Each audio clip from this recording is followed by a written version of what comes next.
हो हल्का यारां तो बरेशम की तरह नर्म, रज़्म हक़ व बातिल हो तो फौलाद है मोमिन। वो मोमिन जो इकबाल जिस मोमिन को बयान कर रहे हैं वो मौजूदा दौर में कहाँ है?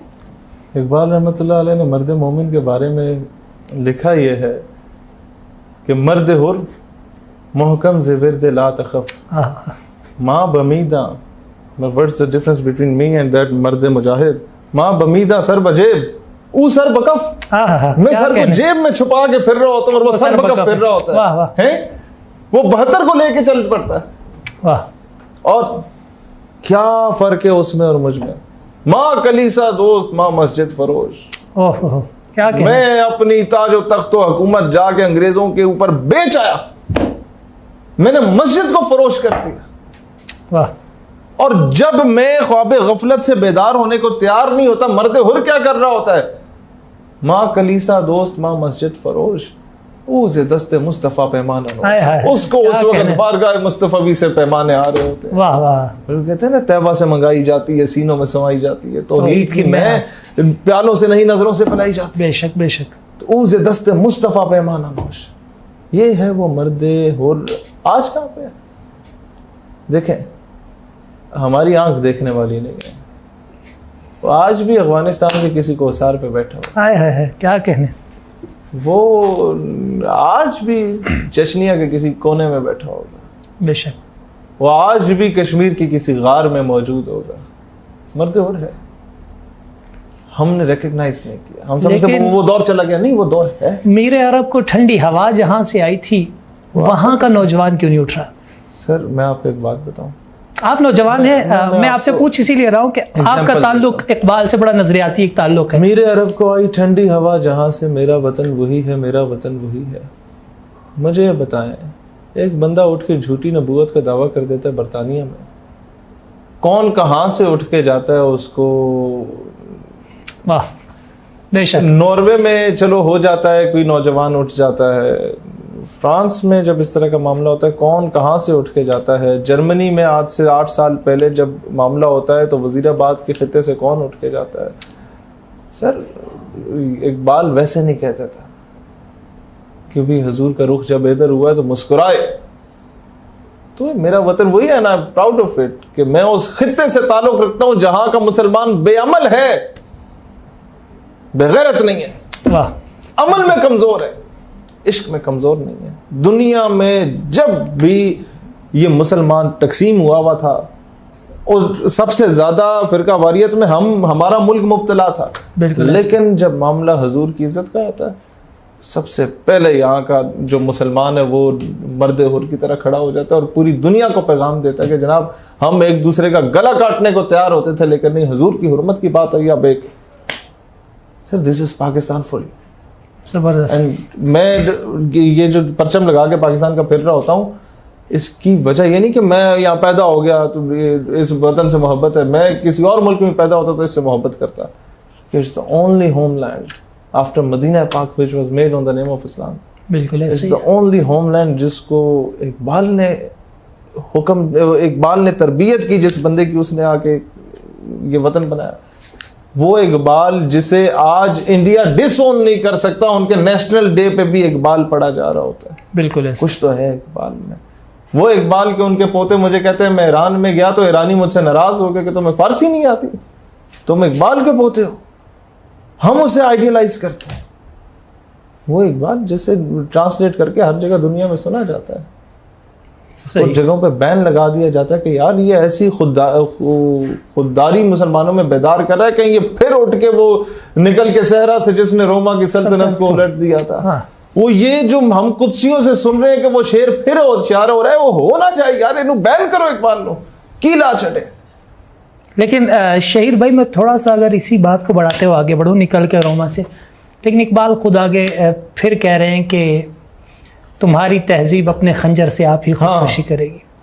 क्या मौजूदा दौर को देखें, आप इस चीज़ को किस तनाजुर में देख रहे हैं? इकबाल ने बात की थी अंग्रेज़ों के लिए, बिल्कुल ऐसे ही।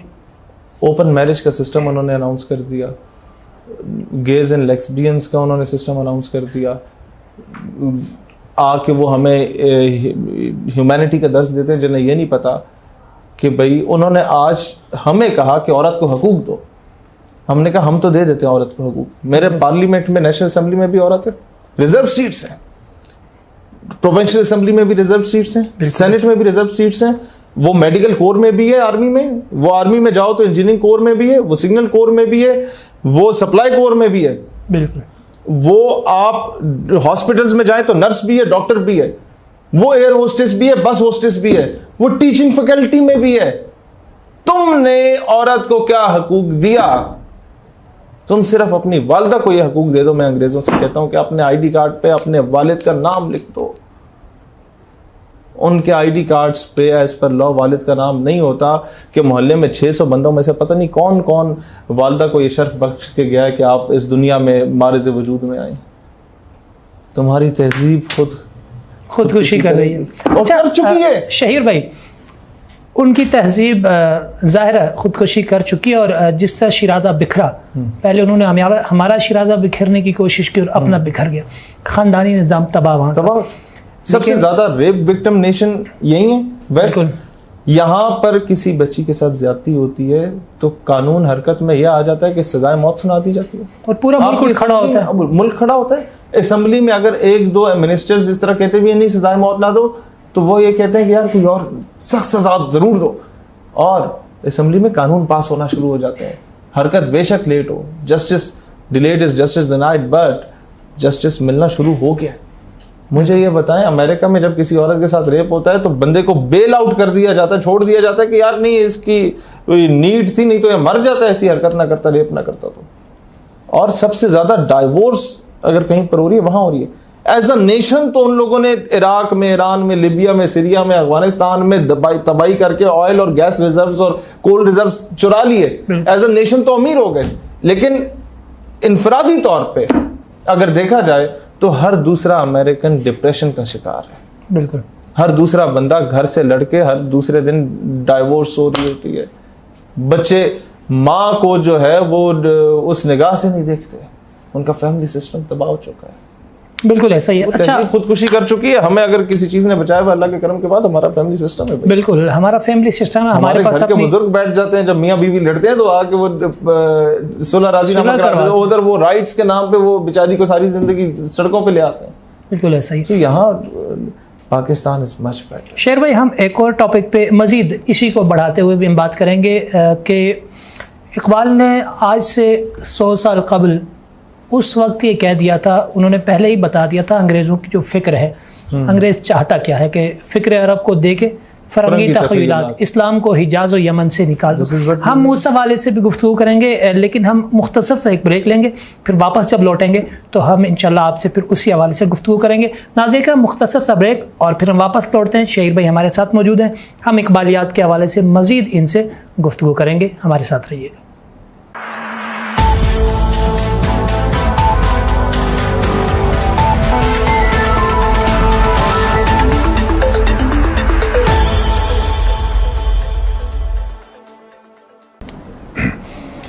नाज़रीन इकराम, एक बार फिर खुशामदीद। मोहतरम शायर हैदर सयालवी हमारे साथ मौजूद हैं। हम इकबालियात के हवाले से गुफ्तगू कर रहे हैं। बहुत सारे ऐसे मौज़ूआत हैं इकबालियात के कि जिन पर हम अगर डिटेल के साथ गुफ्तगू करने बैठें तो शायद कई घंटों गुजर जाएंगे, और माशाल्लाह शायर भाई की ग्रिप भी मुख्तलिफ़ मौज़ूआत पर बहुत ज़बरदस्त है, लेकिन ज़ाहिर है हमने एक मखसूस वक्त में रहते हुए बात करनी है। शायर भाई, हमने बात की मर्द मोमिन की, फिर हम मज़ीद दीगर, फिर हमने फ़रंगियों की बात की, उनकी तहज़ीब की बात, मुल्ला मुजाहिद, सारी बातें तो हुई। आप एक नौजवान रहनुमा हैं। आज का जो नौजवान है, इकबाल ने उस दौर में नौजवान के बारे में जो कहा था कि तेरे सोफ़े हैं अफरंगी, तेरे कालीनी रानी, लहू मुझको रुलाती है जवानों की तनासानी। उस दौर का नौजवान अगर उस वक्त तनासा हो गया था, तो आज का नौजवान फिर किस जगह पे खड़ा है? आज का नौजवान पबजी पे कश्मीर आज़ाद करवा रहा है। आज का नौजवान जो है वो ज़्यादा मॉडरेट हो गया। वो सारा फीफे का वर्ल्ड कप जो है वो जीत जाता है कंप्यूटर पे। इकबाल रहमतुल्लाह अलैह, आज से आप देखें ना, एक नौजवान उठ के आता है अमेरिका तालीम हासिल करने के बाद, तो पूरा टब्बर इकट्ठा हुआ होता है, जी उधर क्या देख के आए हो, खूबसूरत लोग थे या नहीं थे, और सब किस्म के सवाल पूछे जाते हैं। और वो फूले नहीं समाता, वहाँ जाके जनाब झाड़ू मार रहा होता है, इधर आके वो मलिक साहब बन जाते हैं। बिल्कुल कि जनाब नई नई कॉटन का सूट पहना हुआ मैं उठे जनाब बड़ा बाबू मैं पता नहीं वहाँ पाकिस्तान से की रखे। आज से 100 साल पहले इंटरनेट नहीं था सर, टेलीविज़न नहीं था, लोगों ने नहीं देखा था बरतानिया में क्या होता है। वन इकबाल रिटर्न फ्रॉम बरतानिया and people asked him a question, Iqbal उठे की वेख क्या है, ही सेड क्या मतलब, कहते क्या वहाँ की अट्रैक्शंस, वहाँ की खूबसूरती, वहाँ के लोग तुम्हें अपनी तरफ माइल कर सके, कहते हैं खीरा ना कर सका मुझे जलवा दानिश फरंग, मुझे फरंगियों के जलवे ये मुझे नो ये मुझे इम्प्रेस नहीं कर सके। इकबाल ने कहा तू की वेख क्या है, और लोगों ने पूछा कि इकबाल क्या ऐसा देखा है जो वहाँ के जलवे तुम्हें अपनी तरफ माइल ना कर सके, तो ही रिप्लाइड कि खीरा ना कर सका मुझे जलवा दानिश फरंग, क्योंकि सुरमा था मेरी आंख का खाके तैबा और नजफ। क्या कहने सर, जब आपकी लो उस गली से लगी हुई हो ना, I visited I have done उम्रा फॉर 2 टाइम्स और 3 मरतबा आई विजिटेड किला खैबर माशाअल्लाह। एंड जब आप देखें, एक होता है जो आपको किला खैबर का मामला यहाँ के लोकल लोगों ने एक्सप्लेन किया होता है, ये हो गया था तो वो हो गया था, पता उन्हें कख भी नहीं होता।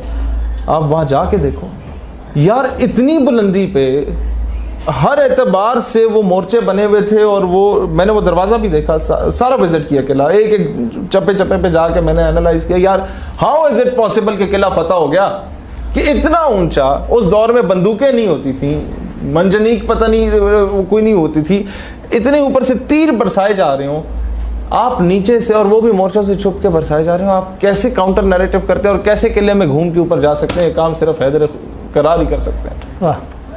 तो तब ऐवी नहीं कहा कि सुरमा है मेरी आंख का खाके मदीना होना, जब कुछ था तो ये काम शेर खुदा कर सकते थे, रसूल अल्लाह ने उन्हें चुना उस काम के लिए। हर सहाबी का एक अपना मर्तबा मकाम है, हुजूर ने अपने अपने वजह से, मुसलमा कज़ाब की सरकोबी के लिए मामला आया तो हुजूर ने सिद्दीक़ अकबर को भेजा, तो हर सहाबी अदल इंसाफ की बात आई तो सैयदना उमर फारूक को भेजा, हया का पैकर हुए तो सैयदना उस्मान गनी हुए, जब दीन को दोबारा मैं समझता हूँ बचाने की बात आई और सरबुलंदी की बात आई तो इमाम हुसैन को भेजा। हर किसी की अपनी अपनी ड्यूटीज। तो जब आपकी लो उन गलियों से लगी हुई हो जहाँ से वो हस्तियाँ गुजरी हैं, तो फिर ये अफरंग और ये चीज़ें आप लोगों को अपनी तरफ माइल नहीं कर सकते।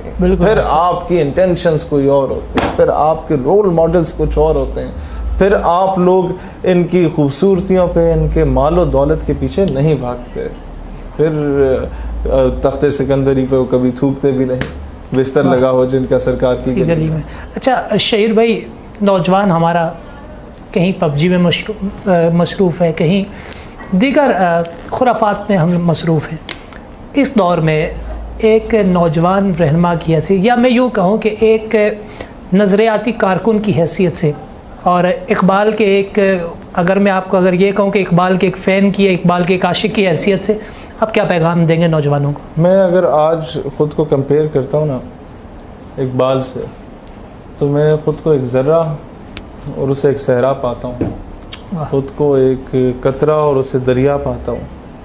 और ऐसे सिनेरियो में जब मैं उससे कुछ सीखने की कोशिश करता हूँ तो फ़िक्र इकबाल की रूह से एक गायबाना आवाज़ आती है कि शराब कोहन फिर पिला सा किया, और वही जाम गर्दिश में ला सा किया, मुझे इश्क के पर लगा कर उड़ा, मेरी खाक जुगनू बना कर उड़ा, फिरत को गुलामी से आज़ाद कर, फिर क्या कर, जवानों को पीरों का उस्ताद कर, हरी शाख मिल्लत तेरे दम से, नफ्स इस बदन में तेरे दम से है, तड़पने फड़कने की तौफीक दे, दिले मुर्तज़ा सोज़े सिद्दीक़ दे, जिगर से वही तीर फिर पार कर, तमन्ना को सीनों में बेदार कर, तेरे आसमानों के तारों की खैर, ज़मीनों के शब्द जिंदादारों की खैर, क्या कहने, जवानों को सोज़े जिगर बख्श दे, क्या बख्श फिर, मेरा इश्क मेरी नज़र बख्श दे, जिस नज़र से मैं देख रहा हूँ वो बख्श दे इसको, और उठा सा किया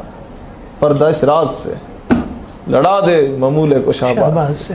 यही पैगाम इकबाल की ही रोशनी में नौजवानों को देना चाहता हूँ। बहुत बहुत शुक्रिया शेर हैदर सियालवी साहब, बड़े खूबसूरत अंदाज में आपने इकबालियात के हवाले से गुफ्तगू की, और एक बार फिर तशरीफ़ आवी के लिए बहुत शुक्रगुजार है, ना सिर्फ मैं बल्कि मेरी पूरी टीम आपकी बेहद शुक्रगुजार है। नाज़रीन इकराम, इकबालियात और जितनी देर मैंने शेर भाई से बात की, हम मर्द मोमिन के हवाले से चाहे बात करें, जिस भी एतबार से बात की, तो जाकर एक ही अगर मैं कहूँ कि निचोड़ यही निकला है कि हो न हो फूल तो बुलबुल का तरन्नुम भी ना हो, चमने दहर में कलियों का तबस्सुम भी ना हो, ये ना साकी हो तो फिर मैं भी ना हो, खुम भी ना हो, बज़्म में तौहीद भी दुनिया में ना हो, तुम भी ना हो, और खेमा अफलाक का इस्तादा इसी नाम से है, नबज़े हस्ती तपिश आमादा इसी नाम से है। और सारी इकबालियात का निचोड़ है तो वो यही है कि मोहम्मद से वफा तूने तो हम तेरे हैं, ये जहाँ चीज़ है क्या लोह कलम तेरे हैं। नाज़रीन इकराम, उम्मीद है हमारा पैगाम आप तक पहुँचा होगा,